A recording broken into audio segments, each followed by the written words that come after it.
ඊට මාස 11කට කලින් නොකරපු වරදකට අයිස් ග්‍රෑම් 12ක් අතේ තිබුණයි කියලා බන්ධනාගාරයට ඇතුල් කරා. ඊට පස්සේ මගේ පුතා මාස 11ක් වෙනකොට කෙනෙක් බන්ධනාගාරේ කෙනෙක් ගහලා හොඳටම අසාධ්‍ය තත්ත්වයේ නාගොඩ රෝහලට ඇතුළත් කරා. බන්ධනාගාරේ හිටපු වෙනත් රැඳවියෙක් තමයි ගහලා තිබුණේ. කිසිම හේතුවක් නැහැ. මගේ දරුවා ටීවී බල ඉන්නකොට ඔළුවට ගහන්න ආපු පාර මගේ පුතා උඩ බලනකොටම මූණට නිකන්ට වැදිලා තිබුණා.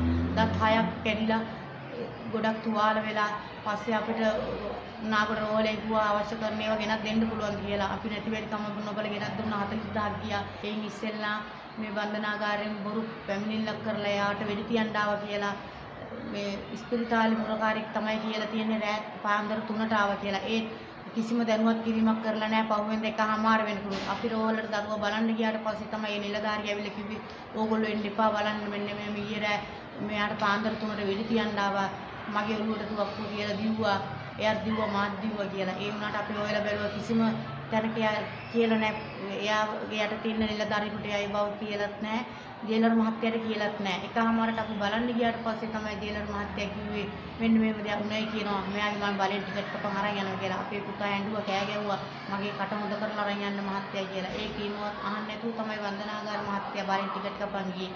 ඒ ගිහිල්ලා පහුවෙනිදා අපිට දැනගන්න ලැබුණා දරුවගේ වාර්තාව ඇවිල්ලා කියලා මිලිග්‍රෑම් 2ක් 12ක් දාපු තැනින්. පස්සේ අපි අප තියලා කොලේ අරන් ගියා 9 මාර වෙනකොට.